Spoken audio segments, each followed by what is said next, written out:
राजकीय मंडळी कधी वनवा पेटू शकत नाही. तो वनवा खऱ्या अर्थाने बाबांसारखे व्यक्तिमत्वच वनवा पेटू शकतात. जो माणूस समाजासाठी काम करतो, 24 घंटे काम करतो आणि त्याला जर निवडणुकीच्या प्रसंगी जर आर्थिक मूल्यमापन जर होणार असेल तर चांगले माणसं समाजापुढे येणार नाही.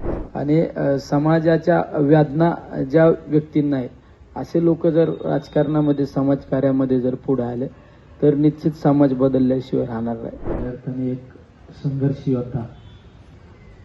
संघर्ष योद्धा आणि आम्ही ज्येष्ठ म्हणू शकत नाही बाबांना, कारण 95 वर्षाचा एक तरुण योद्धा, या तरुण योद्ध्याच्या समर्थनार्थ या ठिकाणी मी त्यांची भेट घेण्यासाठी आलेलो आहे. कारण आपण पाहिलं असेल राज्यामध्ये आता आपल्या वक्त्यांनी सांगितलं, मला काही गोष्टी पटल्या की राज्यामध्ये आजपर्यंत बाबांनी जो लढा उभा केलाय तो लढा म्हणजे ईव्हीएम आणि निवडणुकीमध्ये ज्या संशयास्पद काही गोष्टी त्या गोष्टीच्या माध्यमातून. कारण आजपर्यंत काही राजकीय लेवलवर आणि तज्ज्ञ लोकांवरच ईव्हीएम बाबत शंका व्यक्त केली जात असायची, पण आम्ही ग्रामीण भागातले असल्यामुळं म्हणजे शेतात काम करणारा माणूस, मोलमजुरी करणारी वयस्कर म्हातारी सुद्धा आज म्हणती मशीनमध्ये घोटाळा झाला काय बाबा. म्हणजे ही परिस्थिती आज उभी राहिलेली आहे.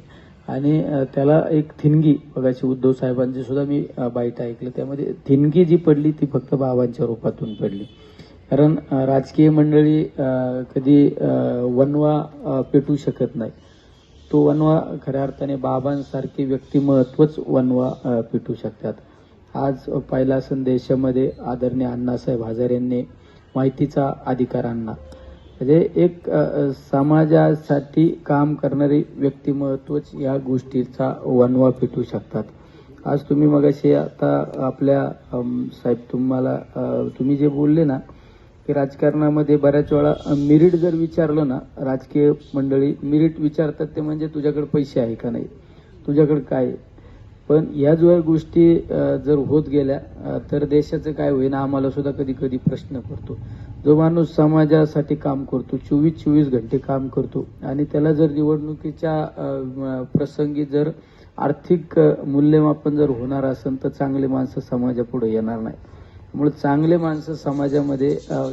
माणसं समाजासाठी पुढे येण्यासाठी या सगळ्या प्रक्रियेमध्ये काहीतरी बदल घडला पाहिजे. नाही तर आपण 24 घंटे काम करतो आणि समाजाच्या वेदना ज्या व्यक्तींना आहे असे लोक जर राजकारणामध्ये समाजकार्यामध्ये जर पुढे आले तर निश्चित समाज बदलल्याशिवाय राहणार नाही. छोट्या छोट्या गोष्टी असतात. आपण बऱ्याच वेळा म्हणतो की देव पाहिला का. अरे देव तुमच्या जवळ उभा असतो पण तुम्हाला देव दिसत नाही. देव दिसतो म्हणजे कसा दिसला पाहिजे तुम्हाला.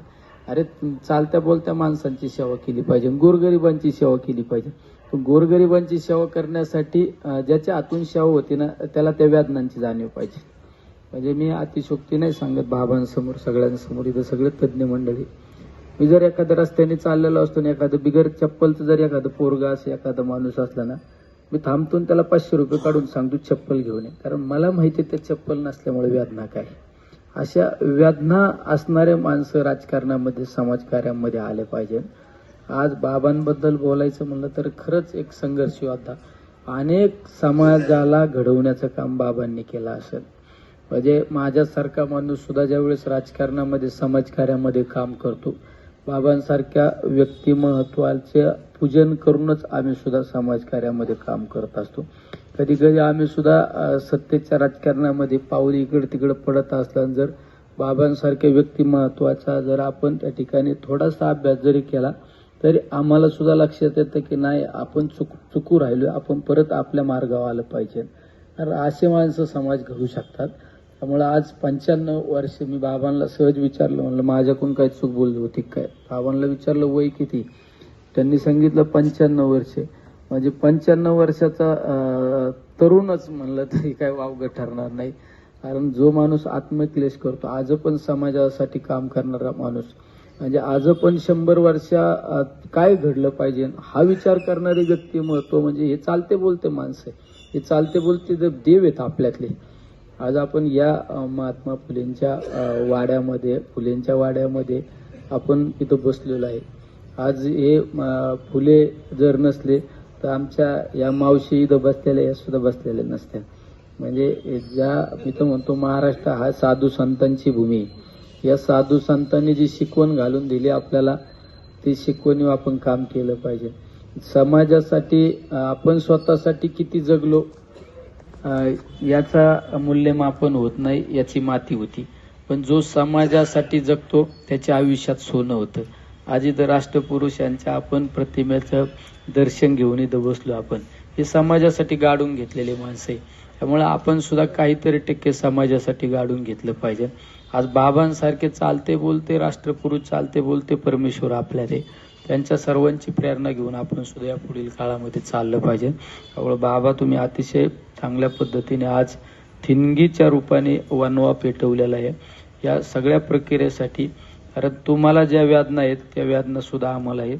कारण मी सुद्धा एक सर्वसामान्य कुटुंबातून, कुठली राजकीय पार्श्वभूमी नसताना, माझे वडील प्राथमिक शिक्षक म्हणून काम करीत असताना राजकारणाला महत्त्व न देता फक्त आणि फक्त मी फुलेंच्या वाड्यामध्ये मी जबाबदारीने बोलतो, 100% खात्रीने बोलतो.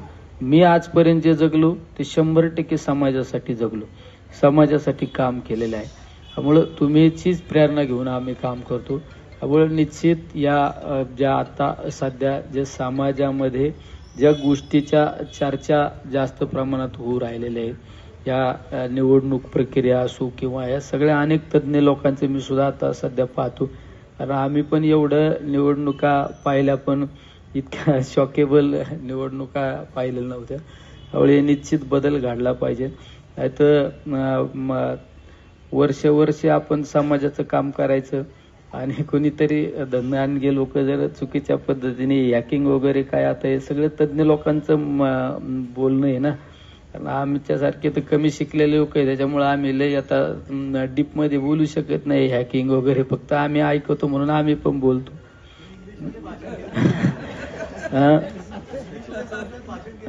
नाही, इंग्लिशमध्ये भाषण करायचा प्रश्न नाही. शेवट आपण सुद्धा कुठंतरी अवगत केलं पाहिजे ना काही ना काही. जर तुम्हाला 4 वेळा जर कोणी हिनवीत असेल तर त्या